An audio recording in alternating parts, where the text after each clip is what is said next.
Bonsoir, bienvenue dans la Libre Antenne, comme tous les soirs, 21h minuit sur metatv.org. C'est la saison 2 et ce soir, on est avec Jérôme Legros. Bonsoir Jérôme. Bonsoir Tepa, bonsoir à tous. Donc bonsoir à la régie aussi évidemment, à Steph évidemment, au Modératroll, à RNUI, la Révolte Belle, Papatroll et à tous les métanotes connectés, Pierrot, Balzac, Mistaga, Baliens, Liberty Psychotique, Fred Delisle, Giorgio, Leonpard, Sefi, le Buraliste, Vadopap, Carac, Taratata Chouette, Futur Synthétiseur, le Télico, voilà, Palestine, Choc, Rimcash. Voilà, c'est une dédicace aussi à Autonomie, puisque c'est un peu lui qui aussi qui nous a mis en contact. Voilà, un métanote de la première heure en plus, Autonomie, donc Tout à fait. il savait de quoi il parlait. Parce que ce soir, on va faire on va dire un voyage dans le monde des champignons. Tout à fait, ouais. Donc Le c'est monde des champignons le magiques. monde des champignons magiques. Alors il y en a tout de suite, champignons Ouais, hallucinogènes. faut pas se leurrer, Voilà. le monde des champignons est beaucoup plus magique dans son ensemble que juste sur des champignons hallucinogènes. Voilà, mais c'est une partie des champignons. De toute façon, c'est une partie. c'est Voilà, une quand partie, on s'intéresse voilà. à la mycoflore, on s'intéresse à un tout, ou on s'intéresse à rien du tout. On fait pas de sélection de choses qui nous intéressent pas parce que X raisons. Voilà. Alors les champignons en plus. Alors toi, pour te présenter, parce que les gens vont dire, ils adorent savoir c'est qui, parce qu'ils disent mais c'est qui, ils parlent des Alors, champignons. moi, je suis un agriculteur, en fait. Donc, c'est par amour pour mon métier que je me suis penché sur le monde des champignons, puisque mon métier va mal, comme tout le monde le sait. Et que, en comprenant un petit peu mieux le monde des champignons, en fait, et le rôle qu'ils jouent au niveau écologique, ça m'a beaucoup réconforté, en fait, sur un éventuel avenir positif de l'agriculture. Puisque l'agriculture de maintenant, on sait que c'est de l'agriculture qui détruit les sols, qui est très très chimique, qui fait tourner des industries en fait qui n'ont strictement rien de naturel, alors que les champignons font ça très très bien pour nous, quoi. Les champignons nourrissent les plantes en fait comme l'humain ne pourra jamais le faire. L'humain essaie de se substituer aux champignons par rapport aux besoins de ces plantes qui nous nourrissent, mais même les plantes qui nous font vivre parce qu'elles sont belles dans la nature, les forêts, tous ces paysages magnifiques qu'on voit autour de nous. Si c'est aussi beau que ça, c'est parce que ces êtres-là ont une relation très très sincère avec le monde des champignons. Voilà. Ah oui, alors, parce que les champignons, pour qu'on comprenne bien, parce qu'il y a ce qu'on voit, la partie, ce qu'on imagine tous, alors Ce les qu'on aime bien champignons, manger, ce qu'on aime bien exactement, manger, voilà. Ce qu'on qu'on appelle le sporophore. Alors je vais éviter les langages techniques justement pour être compris d'absolument, enfin la grande majorité des métanotes. Je vais essayer même des fois de faire des petits parallèles, voire des allégories pour que ce soit vraiment bien perçu, parce que c'est un peu comme une parole pour l'agriculture que je voudrais bien pouvoir apporter par le biais justement d'une meilleure connaissance des champignons, quoi. Et donc le sporophore, ce n'est ni plus ni moins que ce qu'on ramasse là, que ce que vos métanotes voudraient bien mettre dans leur panier, qui n'est rien d'autre en fait que l'organe sexuel d'un être en fait qui vit caché sous terre. Le champignon est un être qu'on dit cryptogame, qui vit en fait caché. Donc en fonction de quel type de champignon ça va être, il peut vivre soit caché dans le sol, soit caché dans des matières. Donc par exemple, dans les champignons qui sont cachés dans le sol, on va trouver les champignons mycorhiziens. Les champignons mycorhiziens, en fait, c'est des champignons qui sont spécialisés en fait pour avoir des relations, des relations de communication plus et d'apport en fait réciproque entre lui et la plante. Les autres champignons, ceux qui vont pouvoir rentrer dans les matières, c'est des champignons qu'on va appeler saprophytes. C'est des champignons en fait qui vont se nourrir de la nécromasse, de toute cette matière vivante en fait qui est, comme nous d'ailleurs, à partir du moment où on est né, un jour elle va mourir. Donc tout ça en fait pour que les équilibres qu'on trouve si beaux dans la forêt continuent à être aussi beaux, il ne faut pas que ce soit étouffé par toute cette nécromasse. Donc les champignons jouent un rôle extraordinairement prépondérant en fait pour réguler tout ça et pour digérer toute cette matière. Est-ce que les champignons, alors, c'est une première, je pense, chose. Est-ce qu'ils sont dans le règne animal ou dans le règne végétal? On pourrait dire... Alors, moi, par rapport à mes connaissances à moi, parce que des gens beaucoup plus spécialisés que moi pourront vous en parler, mais des connaissances que j'en ai, ce n'est ni un animal, ni un végétal. Mais ce serait un être, en fait, qui se rapprocherait par rapport à des caractéristiques qui sont propres aux champignons, plus ou moins des animaux, notamment des insectes, par rapport à la constitution des parois cellulaires des champignons, qui sont par exemple faites en chitine. Voilà, qui est la même constitution en fait qu'on trouve sur la carapace des insectes. C'est la même matière, en fait, le même polymère en fait qui fait le cytoplasme des cellules des carapaces d'insectes. Voilà. Donc déjà, ça leur fait donc une espèce d'être, j'ai envie de dire, qui est à cheval un peu entre les deux. Alors, on définit une plante en plus parce qu'une plante n'est pas censée bouger. Le champignon, au début, quand on a commencé à essayer de les classer en fait dans une discipline qu'on va appeler la systématique, voilà, en fait, qui est un prolongement en fait de la détermination classique qu'on appellera la taxonomie, en fait, qui est donc l'étude et l'observation des critères de détermination, des critères propres en fait à chaque espèce, aussi bien visibles à l'œil nu, donc des critères qui sont macroscopiques, que des critères qui sont vraiment absolument invisibles, voire même qu'on ne peut voir. Il y a des différences qu'on va pouvoir faire peut-être même qu'au niveau de l'ADN, donc au niveau du séquençage de ces champignons. Et donc le champignon, en fait, c'est pas un être qui ne bouge pas, loin de là, bien au contraire, c'est un être qui est très très mobile. Après, il va pouvoir rester en fait dans un environnement qui va lui plaire, en fait, l'environnement qui va être propice à ce qu'il puisse rester dans cet endroit-là. Mais par exemple dans les agroécosystèmes qu'on connaît, donc dès qu'on va passer un coup de charrue, dès qu'on va déraciner des arbres, dès qu'on va casser tout ça, en fait, on va bouleverser ces équilibres-là qui permettaient en fait au champignon de jouer son rôle de régulateur de plein de choses dans la nature. Voilà. Ouais, parce que là, tu me disais qu'il y a des champignons pour un peu tout. Par exemple, des arbres en décomposition, voilà, qui se font manger par les champignons. Bon, on dit, oh, les pauvres arbres. Puis alors, vraiment pour tout, parce qu'un arbre en décomposition ne se fait jamais manger que par un seul champignon. Il va non seulement se faire manger par plusieurs espèces de champignons, mais il va se faire manger par vagues successives. C'est-à-dire qu'il va y avoir des champignons qui vont venir commencer à dégrader l'arbre, des parties les plus dures, etc., pour rendre accessible en fait des éléments en fait de l'arbre pour pouvoir tout ça en fait les restituer en fin de compte à l'humus du sol et donc après nourrir les arbres. C'est une chaîne en fait de démontage, un peu comme dans un garage où on va démonter la voiture, sortir tout. Les arbres et les plantes ne se nourrissent que de choses vraiment microscopiques qui sont du domaine de la taille des ions, donc plus petits qu'un atome.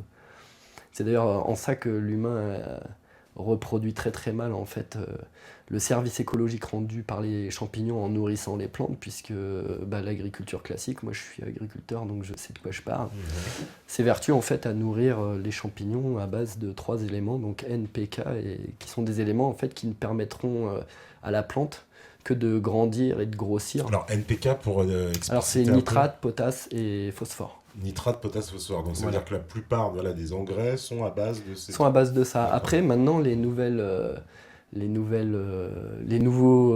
engrais, parce qu'il y a plein de types de petites horticultures qui se font d'intérieur pour les orchidées, etc., balancent à longueur d'année, trouvent aussi des oligo-éléments, donc ils vont même rajouter des champignons dans le sol, qui peuvent être utiles si on comprend ce qui va se passer dans le sol quand on rajoute ces champignons-là, parce que rajouter en fait un élément qu'on sait être bon parce qu'on a pu l'observer dans un environnement propice où on ne comprend pas en fait 1/10 des interactions qui se passent dans le sol. Quand on s'intéresse à un champignon, on ne s'intéresse pas peut-être aux bactéries ou aux insectes qui participent à la démétabolisation par exemple du bois ou des feuilles, etc., qui vont rendre accessible à d'autres champignons. Et donc après permettre aux champignons donc, de digérer ces matières-là, et de les rendre ensuite accessibles à des bactéries et d'autres éléments du sol, pour pouvoir les rendre en ions et assimilables par les racines des plantes. Voilà. Et donc, alors les champignons, ils ont une véritable fonction. Alors de quoi? C'est des grands nettoyeurs un peu? Alors moi, j'adore quand j'en parle à des jeunes ou à des gens qui connaissent pas trop. J'essaie de faire le parallèle avec la société humaine. Donc pour les champignons, on peut les visualiser en fait comme une société humaine où il va y avoir des champignons policiers, il va y avoir des champignons fossoyeurs, il va y avoir des champignons médecins, il va y avoir des champignons constructeurs, il va y avoir des champignons qui font vraiment plein de choses. Et du coup, on ne peut pas assimiler le règne des champignons juste à un truc qui a des propriétés gustatives ou même certaines choses qu'on peut faire maintenant avec les champignons. On a découvert par exemple la pénicilline grâce aux champignons. Il y a plein de choses qu'on a découvertes grâce aux champignons. Mais les débouchés réels de ce qu'ils sont capables de faire, en fait, ils sont plus que multiples. Je pense qu'on va avoir quelques centaines d'années d'études de de qui ils sont. En fait, il faudrait avoir de l'empathie pour les champignons pour mieux les comprendre, au lieu de les voir juste d'un point de vue, tiens, lui, il va pouvoir faire de l'éco-construction parce qu'il fait ci, ça et ça, et du coup, ça va rapporter de l'argent à un humain. Oui, mais sauf que si jamais on ne développe que ce champignon-là, bah forcément, ce sera au détriment d'autres espèces. Mm. Voilà. Alors qu'il y a toute une... Alors, déjà, il y a une myriade d'espèces, Il y a une quasiment. myriade d'espèces. Ouais. Alors, pour expliquer un petit peu aux gens la représentation un petit peu, parce qu'on ne les voit pas les champignons les trois quarts du temps, Ouais. comme je vous disais, Ouais, ils sont dans le sont dans sol. le sol, ouais. Les gens qui connaissent un petit peu vont voir des morceaux de mycélium, parce que quand on va tirer un champignon du sol, on va voir des fragments en fait, de ce mycélium. Si on gratte un petit peu, on va voir que c'est... Puis on peut même voir que c'est collé à une racine, ou alors que c'est en train de manger une feuille ou un bout de bois. Mais faut comprendre en fait quelque chose d'important, c'est que entre 80 et 85% des plantes de notre planète sont des plantes qui sont mycorhizées par les champignons. C'est-à-dire en fait qu'ils vivent une relation et des interactions avec le monde des champignons. Les plantes apportent des choses aux champignons et les champignons apportent des choses aux plantes. Pas du tout les mêmes choses d'ailleurs, parce que alors le champignon, je suis un petit peu en train de m'embrouiller là, mais on va dire qu'une plante en fait est capable d'abriter entre 1 et plusieurs dizaines, voire plusieurs centaines de champignons en fait dans ce qu'on va appeler la mycosphère, donc ce qui regroupe toute cette phase d'interaction qui se trouve au niveau racinaire dans le sol. Voilà. Et le rôle des champignons mycorhiziens notamment, c'est d'augmenter en fait les possibilités de l'arbre en fait de se nourrir de son environnement. Pourquoi ? Parce qu'en fait, il va y avoir différents types de champignons mycorhiziens. On va avoir des champignons qu'on va appeler, excusez-moi du langage technique, des ectomycorhiziens, donc ecto qui veut dire vie à l'extérieur, qui vont faire en fait des manchons mycorhiziens autour de la racine et qui vont jouer un rôle en fait de restaurateur et de policier en fait des éléments du sol. C'est-à-dire en fait que dans certains environnements comme en Nouvelle-Calédonie où on va avoir, je ne sais plus c'est quel métal qui est exploité là-bas, je crois que c'est le nickel, donc on va avoir en fait un taux de saturation en nickel dans le sol qui va empêcher les plantes en fait de prendre des éléments. Les champignons en fait vont pouvoir réguler ces choses-là. Parce qu'il y a des champignons qui sont mycorhiziens, il y a des plantes qui poussent dans les anciennes carrières de nickel, et on sait que c'est les champignons mycorhiziens qui jouent un rôle pour pouvoir aider ces plantes-là à vivre dans ces milieux très très toxiques. Entre autres. D'accord, des espèces d'auxiliaires. Voilà, en plus des milliers d'autres rôles que le champignon en fait joue dans le sol, parce que si on enlève juste les plantes, les champignons jouent un rôle phénoménal, ne serait-ce qu'au niveau de la dynamique des sols. Je m'explique, en fait, c'est quand tous ces éléments qu'on appelle la matière organique, mélangés donc avec les éléments minéraux qui vont être sable, limon, argile et tout un tas d'autres choses dans le sol, pour que les plantes puissent pousser, en fait, il faut que ce soit agencé d'une certaine manière. C'est pour ça qu'en fait, quand on va faire une coupe de sol, on va avoir des horizons, en fait, et des types de sols différents en fonction de l'horizon. Si on analyse le haut d'une coupe de sol et le bas d'une coupe de sol, en fait, on va se rendre compte qu'on va avoir des éléments proches, mais différents. On va avoir sur le dessus des éléments qui seront moins démétabolisés, donc moins fragmentés, et en dessous, on va avoir des éléments qui seront beaucoup plus fragmentés. Et les champignons, en fait, quand ils prennent la place dans un sol, en fait, ils vont aussi jouer un rôle dynamique dans le sol de créer en fait de la porosité en fait entre tous ces agrégats de nutriments, de minéraux, etc. qui permettent donc à quoi ? Des racines de plonger, parce que quand il y a de la place et de l'air pour pouvoir lancer des petites radicelles, c'est fragile une racine. Et les arbres se portent bien. Oh, d'accord, donc ils ont un rôle, j'ai envie de presque dire, ce sont des espèces de jardiniers. De jardiniers, ouais, alors voilà, alors complètement, mesure, sauf qu'eux, en fait, au lieu de tailler les feuilles, ils s'occupent ils s'occupent des racines. De ce qui se passe en dessous. Vraiment de ce qui se passe en dessous. Et les produits qu'ils utilisent, est-ce qu'ils tuent ça ? Ils sont fongicides, comme on dit ? Ah oui, alors, il y a plusieurs choses qui sont néfastes pour les champignons. Oui. Le premier, en fait, ça va être dès qu'on va bouleverser l'écosystème. Parce que même si en fait on intoxique un sol, si après on lui redonne, si jamais on refait un cycle de sol, c'est-à-dire que par-dessus un sol complètement tassé, complètement pollué, on recommence en fait ce qu'on va appeler une phase pionnière de ce sol-là, les champignons vont jouer leur rôle par-dessus. Ils vont pas mourir parce qu'en dessous c'est tassé, c'est pollué, etc. Sauf si bien sûr c'est vraiment tellement pollué qu'il va y avoir des effluves volatiles de choses qui vont être très toxiques pour eux, etc. etc. Ou les empêcher, parce qu'il y a beaucoup de molécules en fait, qui sont inhibitrices du développement des champignons. C'est notamment ce qu'on utilise dans les fongicides. Voilà. Sauf que les fongicides qu'on utilise sont plus utilisés en fait, pour cerner les maladies des champignons, les cryptogames. C'est vraiment beaucoup plus la phase de déstructuration en fait, de l'écosystème qui font que les champignons disparaissent. Je vous donne un petit exemple, hein. Là où dans une forêt complètement diversifiée, on avait du chêne, du hêtre, du frêne, etc., on pouvait avoir une biodiversité de champignons absolument incroyable. Et quand on voit les plans de replantation, certaines fois dans certaines forêts, où pour faire pousser vite et éviter l'érosion des sols, parce qu'on a fait n'importe quoi, on plante de la monoculture d'espèces, eh bien on va attirer en fait que certains types de champignons. Et des fois même, on n'en tirera pas du tout, parce que si on ne plante pas de manière suffisamment espacée et qu'on ne laisse pas le temps à la forêt en fait, de se faire toute seule, qu'on vire le bois, qu'on enlève donc ce qui permet aux champignons de commencer à s'installer, etc., faire une phase de primocolonisation tout simplement, ben, les champignons disparaissent. Et les champignons disparaissent en France. Ah ouais? Les champignons disparaissent, bah oui, en France on a 27 millions de kilomètres carrés à peu près, grosso merdo, de ce que je me souviens en fait de surfaces cultivées. Et c'est des surfaces qui ont été cultivées de manière très très destructrice depuis à peu près une cinquantaine d'années. Donc le temps de résilience en fait, c'est le temps de la nature. Donc si jamais on donne pas un petit coup de pouce à la nature en essayant de comprendre mieux ces cycles du sol, ces cycles des forêts et ces interactions entre les champignons et les espèces qui vivent avec lui, ce qu'on appelle la biocénose. Voilà. L'écosystème, en fait, c'est le biotope, donc l'environnement avec tous les critères qu'on va dire pédologiques, pédoclimatiques, donc la température, l'hygrométrie, l'ensoleillement, etc., etc. Et la biocénose, en fait, c'est la masse des êtres vivants qui vont vivre dans ce biotope-là. D'accord. Voilà. Alors, qu'est-ce que je regarde un peu? On me dit les champignons jouent un rôle essentiel pour les biosphères. Ils assurent la majorité du recyclage. Tout à fait. Ils dégradent les bois. Tout Ils à participent aussi à la formation des couches supérieures des Tout sols. à fait. On estime même, mais je ne vais pas rentrer dans le détail plus là-dedans parce que moi-même je m'y intéresse depuis quelques temps, là, mais c'est vraiment une piste que je suis en train de farfouiller parce que c'est ce fameux puits carbone dont on parle en fait. C'est-à-dire la possibilité pour un écosystème en fait, de remettre le carbone sous forme solide dans le sol.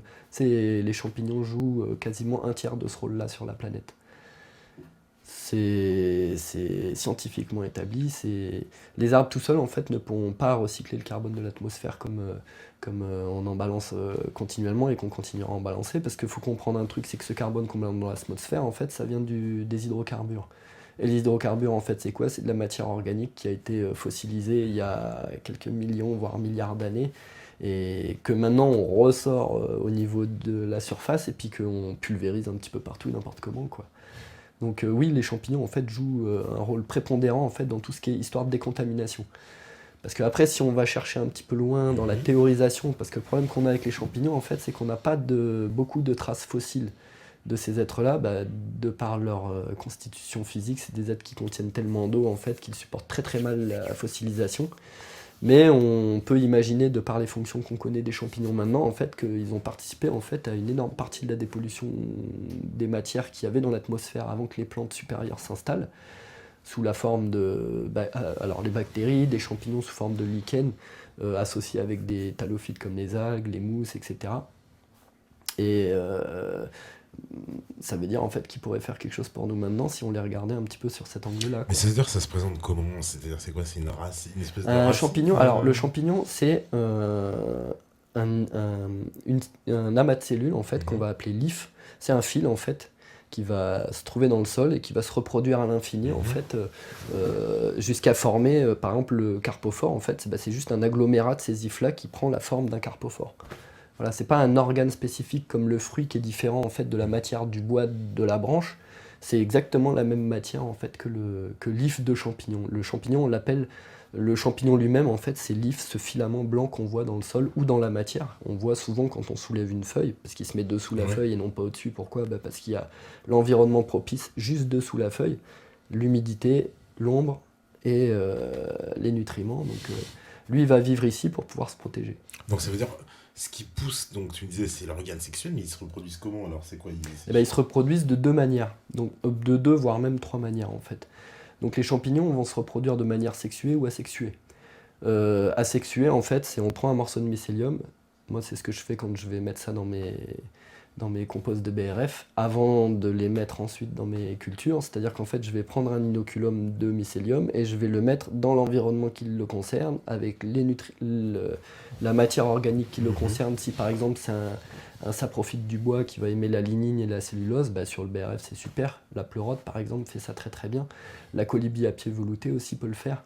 Et il va se reproduire en fait parce qu'il va pouvoir commencer à manger la matière et puis il vit sur sa matière de toute façon. Le champignon non seulement vit sur sa matière mais digère sa matière à l'extérieur de lui-même. Et il n'a pas un estomac en fait comme nous les humains, il va enzymer en fait la matière pour pouvoir ensuite l'absorber. C'est de l'absorption en fait de nutriments qu'il fait quand il est saprophyte. Après, quand il est mycorhizien, en fait, c'est un autre type d'alimentation. C'est en fait, il va bénéficier de la sève élaborée en fait de l'arbre, qui va lui donner en fait une petite partie pour pouvoir avoir quoi, son carbone. Parce que tous ces êtres-là, qu'ils soient saprophytes ou mycorhiziens, sont des êtres hétérotrophes qui sont pas capables en fait d'assimiler leur carbone tout seuls. Ils ont besoin en fait de l'aide notamment les mycorhiziens ont besoin de l'aide des plantes pour pouvoir assimiler le carbone. Mais c'est-à-dire que ça se cultive très bien alors si on lui... Ça se cultive très très bien. Le champignon se cultive très bien, il se cultive depuis des milliers d'années en Asie d'ailleurs. Nous, on connaît quoi, le champignon de Paris qui est cultivé, un peu la pleurote. Il y a des gens là qui commencent à faire pousser de la pleurote sur nos résidus de café, donc on commence à aller vers l'optimisation de l'utilisation des champignons. Je dis bien optimisation parce que c'est une vraie bonne idée en fait d'avoir pensé à utiliser le marc de café. Avant on le mettait et souvent en fait le café il va attirer des moisissures parce que en plus c'est une matière, quand on met quasiment que ça dans le sol, ça va créer de l'apoxie dans le sol en fait. Si on met que du café dans un terreau et tout, ça va vraiment créer de l'apoxie et un phénomène d'eutrophisation aussi. Du coup des bactéries vont se développer, des maladies vont se développer, des maladies cryptogamiques. Alors que si on fait croître le mycélium sur le marc de café avant de le mettre dans le sol, là, y a un compétiteur qui est sur place, le guerrier du sol qui s'appelle le champignon et qui va dire aux bactéries barrez-vous quoi. Barrez-vous. Voilà. Oui, d'ailleurs, et voilà. si elles sont pas contentes d'ailleurs, ils ont toute une multitude, une panel de solutions pour pouvoir créer des barrières, donc aussi bien au niveau enzymatique, ils sont capables aussi de produire des molécules en fait pour leurrer ou pour éloigner tout ce qui pourrait nuire en fait à son environnement propice à lui. Donc un arbre ou une matière organique qu'il est en train de dégrader, etc. Voilà. Parce qu'une matière organique mal dégradée ne finira pas par être assimilée par un arbre. Elle va pouvoir même des fois se fossiliser dans un sol sans apporter strictement rien à un sol. Donc le champignon joue vraiment ce rôle-là d'interaction en fait. C'est, dans le réseau trophique, c'est vraiment un être, si on l'enlève, là par exemple en agriculture ça apparaît d'une manière évidente, si l'humain cesse de nourrir les plantes crèvent. On a beau avoir des millions de kilomètres carrés de surface, on a beau avoir des tracteurs, on a beau avoir les meilleures plantes génétiquement modifiées et tout, si l'homme ne nourrit plus ces plantes-là, les plantes ne pousseront pas. Il n'y a que les champignons qui peuvent faire quelque chose. Mais tu me parlais d'un champignon qui faisait 900 000 tonnes. Alors, 900 000 tonnes, je me souviens plus du poids exact parce que je te sortais l'anecdote. C'est un champignon qui s'appelle de la famille de l'armillère en fait. C'est un champignon parasite et saprophyte parce que l'armillère on la retrouve souvent sur un arbre qui est déjà mort depuis longtemps, sur la souche en fait, elle pousse au pied. Mais en fait c'est un champignon qu'on dit parasite mais en réalité c'est un champignon régulateur. On devrait sortir ce genre de... Le poids des mots est important en mycologie. Et l'armillère apparaît notamment en sylviculture, dans les exploitations d'arbres fruitiers. Mais ce qu'il faut comprendre, c'est au niveau écologique.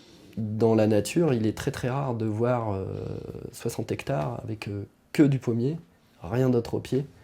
Et l'armillère, elle arrive devant, elle dit « Mon Dieu, il n'y a rien pour être compétiteur au pied de l'arbre, il n'y a rien pour me barrer la route, parce que le champignon, il va mettre moins de temps à aller vers la nourriture qui est destinée à elle, s'il n'y a rien d'autre comme nutriment tampon en fait au milieu pour pouvoir l'empêcher d'y aller plus vite.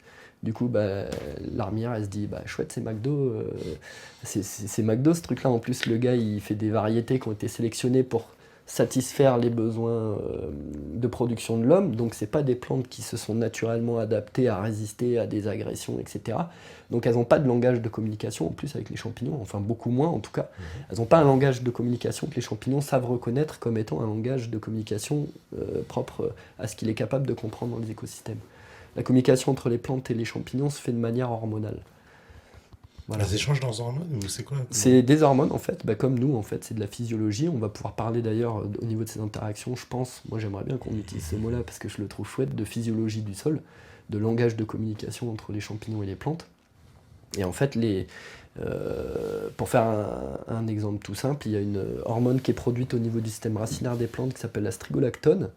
Et cette strigolactone, en fait, joue deux rôles. Elle joue un rôle à l'intérieur de l'arbre, en fait, pour ce qui est de la régulation de la ramification de la plante, c'est-à-dire que la plante, elle va pouvoir croître de manière apicale, monter, ou s'étaler et s'élargir. Et du coup, en fait, en fonction du taux de strigolactone produit par le système racinaire de la plante va plus ou moins ramifier en branches, en feuilles, etc. En tout cas, c'est un système d'information hormonale qui déclenche la pousse au niveau des méristèmes, donc des méristèmes apicaux, ceux qu'on va trouver sous les aisselles des branches, des méristèmes secondaires, excusez-moi, parce que le méristème apical, c'est celui qui est au sommet de la plante. C'est celui qui fait que la plante, elle pousse toujours en hauteur. Alors, méristème, c'est quoi? C'est une zone de cellules souches, en fait, qui est capable, à un moment donné, par rapport à l'information hormonale qu'elle va recevoir, de se différencier. Donc, pour faire un exemple tout court, quand on fait une bouture, l'endroit où vont se développer les nouvelles racines quand on va mettre cette bouture dans le sol, en fait, c'est un méristème qui normalement aurait dû se différencier soit en feuilles, soit en fruits, soit en branches, etc., etc. Sauf que non seulement on lui coupe sa vascularisation, donc on arrête de nourrir la plante, mais en plus de ça, on la met dans un environnement propice, donc elle est plus à l'air libre en train de prendre le soleil, de se nourrir avec les éléments que l'arbre lui apporte, etc. Là, elle est obligée de se démerder toute seule, on la fout dans le noir avec de l'humidité et des nutriments. Du coup, il va y avoir des informations hormonales qui vont descendre des bourgeons apicaux de la plante pour pouvoir dire, là, moi, je veux monter, mais par contre, j'ai plus de système racinaire en bas pour croître, donc il faut commencer à se développer. Tu comprends ? La plante, elle a cette capacité, quand on la met dans cet environnement-là, c'est pour ça qu'une plante, quand on la met dans un verre d'eau, on a beau l'avoir séparée du corps, elle peut rester en vie encore un certain nombre de temps, elle a cette capacité de pouvoir attendre, d'avoir l'environnement propice pour pouvoir réparer en fait le dégât qui lui a été occasionné. Après, quand on fait une bouture, on clone une plante. Et donc cette strigolactone, elle a une autre fonction au niveau racinaire, c'est un messager hormonal produit par les racines pour attirer les champignons mycorhiziens qui vont donc l'intéresser au niveau, elle, de son métabolisme à elle. Parce que les champignons mycorhiziens ne mycorhizent pas toutes les plantes. Il va y avoir des champignons mycorhiziens qui vont être vraiment très spécialisés en fait sur que certaines plantes. C'est le cas du bolet élégant par exemple qu'on trouve quasiment principalement sous le mélèze. C'est un champignon en fait, si on monte dans les montagnes, moi j'étais allé où? C'était vers Lamur en Isère. Et ce champignon, moi on le trouve de toute façon quasiment exclusivement que sous le mélèze. Après, on peut trouver du bolet élégant dans une forêt diversifiée, mais s'il y a du mélèze au milieu. Parce que de toute façon, dans la forêt, quand on se balade, on voit il y a une biodiversité de champignons absolument incroyable. Des fois, on voit le champignon qui pousse à cet endroit-là, mais ça ne veut pas dire qu'en fait, il est en train de mycorhizer l'arbre qui est juste à côté. Des fois, l'arbre, il a plongé ses racines en dessous d'un autre arbre, qui est plus petit que lui, par exemple, et on voit le champignon sortir 100 mètres plus loin. Il y a des tas d'autres essences d'arbres qui font tampon au milieu et qui cachent en fait que le champignon est en train de mycorhizer cet arbre-là. Et c'est le cas d'ailleurs de l'armière qu'on parlait tout à l'heure, pour en revenir à l'anecdote que tu me citais. En fait, c'est une femme qui a découvert en fait le plus gros organisme du monde qui serait un champignon et qui en fait serait une espèce de champignon, l'armière couleur de miel, et qui aurait colonisé en fait un certain nombre d'hectares de forêts là-bas aux États-Unis, des forêts de conifères ou je sais plus quelle espèce d'arbre, et qui donc en faisant des prélèvements en fait pour pouvoir faire le séquençage génétique du mycélium a découvert en fait que ce mycélium s'étendait sur plusieurs dizaines voire centaines d'hectares, et donc ça, quand elle a fait vite fait les ratios pour pouvoir voir quel volume en fait ce mycélium là densifié, parce qu'il faut comprendre qu'il n'est pas juste en surface, il peut aussi descendre quand même largement en profondeur dans la rhizosphère en fait, et donc faire un volume mais absolument incroyable.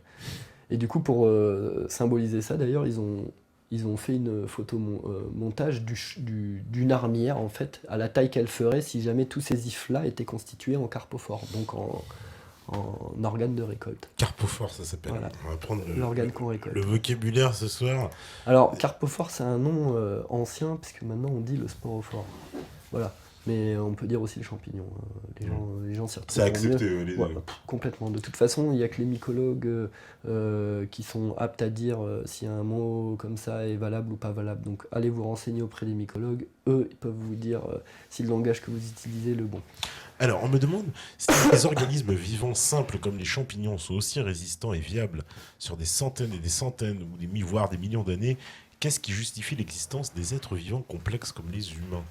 Alors là, moi, je ne suis pas vraiment Question un peu anthropologique. capable Ouais. de te répondre de Bah, ce point de vue-là. bah, Moi, c'est vraiment... Alors, moi, je peux parler du champignon qui est capable de résister effectivement des dizaines, des centaines, voire même pour des spores des millions d'années. Ben, en fait, c'est par rapport à la capacité que les champignons ont de produire des possibilités de reproduction complètement différentes. Je m'explique. Tout à l'heure, on parlait en fait de la manière de se reproduire du champignon. Ouais. Donc, on a parlé de la manière asexuée, celle de couper un morceau d'if et de le mettre en inoculum dans un substrat, un environnement propice qui concerne cette espèce de champignon. Mais le champignon fait aussi des spores. Voilà, comme Voilà. dans la nature. Donc, comme il va fait. avoir des spores qui vont être transportés par le vent, donc on va appeler anémochorie, ou par les insectes. Mais il est quoi? Il est asexué, le champignon? Il a un sexe? Non, il n'a pas de sexe. Il a C'est- juste des... Il a deux genres de... Ben, il est capable en fait de se reproduire lui-même à partir de spores ou à partir d'un morceau de lui-même. Les spores en D'accord. fait c'est des gamètes. Les spores c'est les gamètes, c'est l'équivalent des spermatozoïdes et des ovules pour nous. Après quand on va avoir des spores qui vont se développer dans un sol, il y a besoin d'y avoir deux spores on va dire de sexe différents, même si c'est pas le mot qu'il faut employer, qui vont se rencontrer, qui vont faire donc un gamète qui va avoir en fait après le génome parfait pour pouvoir lui-même reproduire d'autres gamètes. Sinon il va faire un clone. Voilà. D'accord. Et après, l'IF est capable aussi de produire des spores à l'intérieur de lui-même. C'est-à-dire à l'intérieur de son système cellulaire, il est capable de produire des morceaux de spores, des endospores en fait, ça va s'appeler, et qui vont être en fait protégés par de multiples petites couches de chitine et de tas d'autres éléments que je ne suis pas chimiste, que je pourrais pas nommer. C'est la fonction qui est intéressante en fait pour faire quoi? Pour protéger la spore, en fait ce qui permet à la spore de rester viable. Mhm. Elle va être en dormance. Et elle peut être en dormance comme ça grâce à toutes ces choses qui les protègent de la chaleur, de l'enzymation. Des fois même, elles peuvent passer dans un système digestif d'un insecte ou de quoi que ce soit et ne pas lever sa dormance, etc. etc. Alors, Jusqu'à ce que l'environnement propice arrive en fait et permette à la spore de se développer. on me dit, l'invité peut-il dire comment il se sert de sa connaissance des champignons en agriculture? Tout simplement pour pas dépenser d'argent. Voilà. C'est-à-dire que toi, les champignons remplacent, comme tu le disais, Alors, les pesticides, les engrais, etc. C'est-à-dire peuvent que- remplacer. Peuvent remplacer. Peuvent remplacer. Parce qu'après, comme je l'expliquais tout à l'heure par rapport à la génération des sols, ce serait très compliqué en fait de se dire bah tiens tel champignon si jamais je le mets sur du bois il va faire du BRF qui vont faire tant d'éléments qui vont non si le sol est trop tassé dessous et que tu as planté ça là-dessous en fait les nutriments que le champignon aura démétabolisés avec et toute la chaîne qui suit derrière donc les bactéries les nématodes du sol etc ça va glisser dessus et ça n'arrivera pas aux racines. Ce qu'il faut en fait c'est travailler aussi un petit peu son sol. Donc je m'explique par exemple moi je suis en production de plantes à parfum aromatiques médicinales. Je fais des plantes médicinales, donc des tisanes. Donc comme je fais vraiment pour faire des petits sachets de tisane, moi je suis un petit paysan qui prétend rien, j'ai pas envie de faire plus de 5 à 10 hectares dans ma vie. Je vivrais très bien en fait en faisant de la matière agricole de petite quantité mais de très très haute qualité. Pour pas dire valeur ajoutée, parce que comme on donne une valeur économique à tout, on aime bien dire à haute valeur ajoutée, parce que mes tisanes sont à haute valeur ajoutée. Et donc en fait le champignon c'est la haute valeur ajoutée de mon système culturel, c'est-à-dire qu'en fait il me permet, en ayant travaillé un petit peu en amont mon sol, en ayant fait les associations de plantes aussi qui permet d'avoir une bonne biodiversité, en fait d'installer ce qu'on appelle le réseau trophique du sol, qui va donc permettre, parce que la matière que moi je fais pousser, si je ne l'utilise pas dans mes tisanes, elle revient au sol, hein. Je la sors pas, je l'emmène pas à 10 km ailleurs comme on fait avec le lisier qu'on va épandre dans un champ alors que ça venait d'une étable. L'étable où les vaches ont mangé du foin qui venait parfois de Savoie, quand il y a, enfin tu vois, on fait bouger la matière un peu partout et n'importe comment. Et donc en fait les champignons vont jouer le rôle de nourrisseur de mon sol. Et éventuellement, si j'arrive à faire de la mycorhisation, par exemple En sylviculture, on peut faire de la mycorhisation. On Ouais. peut, en tout cas, Sylviculture, c'est... sylviculture, la culture des arbres, tout simplement. Voilà. Culture de forêt, en fait, parce qu'on parlera plus d'agroforesterie quand on mettra ça au milieu des champs. Mais sylviculture, ouais, c'est culture forestière. Culture Quoi. On forestière, fait de la ouais. forêt, quoi, tu vois. Mais on fait pas de la sylviculture très très diversifiée de nos jours. Il faudrait y arriver justement pour pouvoir permettre aux espèces de champignons de s'implanter et de remplacer l'homme une bonne fois pour toutes. Voilà, donc dans mon système, en fait, quand je plante une plante, pour qu'elle puisse être nourrie par les champignons, il faut que j'en plante 10 à côté. Et vraiment tous les types de plantes. Donc de la plante couvrante, parce que toutes ces plantes ont non seulement des rôles sociaux, on va dire entre elles, mais ont un rôle dynamique. Le gazon, par exemple, limite l'évaporation par 2 par rapport à un sol qui est complètement nu.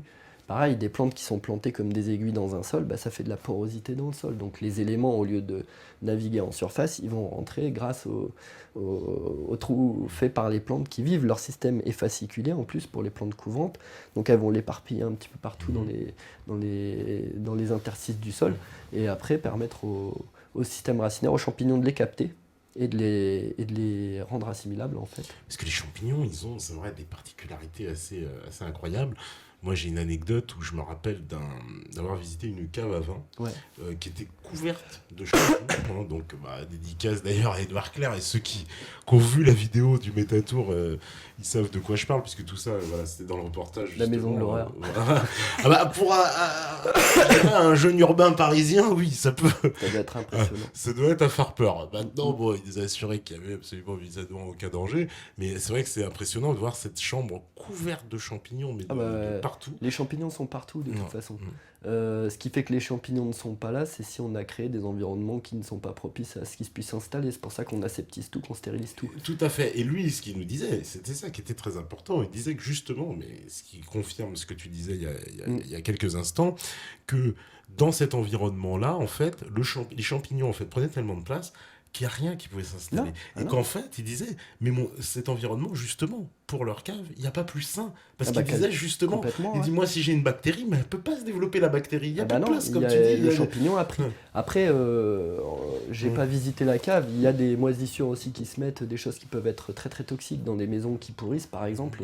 On sait, il y a des cas aux États-Unis, j'avais eu des anecdotes de cas aux États-Unis, de maisons en fait, qui ont pourri et dont les moisissures et même les champignons avaient produit des spores qui étaient toxiques pour l'homme, qui pouvaient même rendre invalidant, voire... il faut pas taper sur le micro parce que tu lui exploses les oreilles. Très très malade, excusez-moi. Très très malade. Mais en fait, je vois où est-ce que tu voulais en venir. C'est parce qu'on parlait du cordyceps tout à l'heure. Exactement. Le champignon en fait qui est entomopathogène. En fait qui est entomopathogène des insectes. Des insectes, parce que j'avais remarqué donc dans cette cave que à certains endroits on voyait des insectes qui étaient littéralement mangés par les champignons. Alors, c'est une des solutions d'ailleurs préconisées par j'ai pas envie de dire mycologue ou quoi, c'est un être humain excellent. C'est un gars en fait qui donne des possibilités de s'intéresser au monde de la mycologie comme peu de mycologues en France le font. C'est Paul Stamets, que je pense que beaucoup de métanotes connaissent. Ah, d'accord, moi je connais pas. Voilà. Et Paul Stamets en fait a publié une vidéo qu'il avait faite à la TED Conférence en 2008, je crois bien, où il parlait des différentes voies qu'on pouvait utiliser avec les champignons pour sauver le monde. Et dedans cette vidéo-là, on voit donc Paul Stamets qui parle du problème des insectes xylophages, comme les termites. Les termites ou les fourmis, des fois, qui s'installent dans les structures et puis qui sont une plaie et qu'on voudrait pouvoir éradiquer, mais avec les produits pour tuer les insectes et tout, c'est pas très très sain, c'est pas très écologique, ça demande à l'industrie de faire encore des... Alors qu'un champignon comme les familles de cordyceps peut aider à régler ce genre de problème.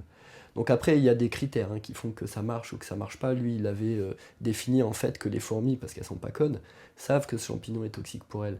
Et elles savent en fait pourquoi, parce que elles arrivent à assimiler en fait l'information de je sais pas quoi, des spores de ce champignon-là.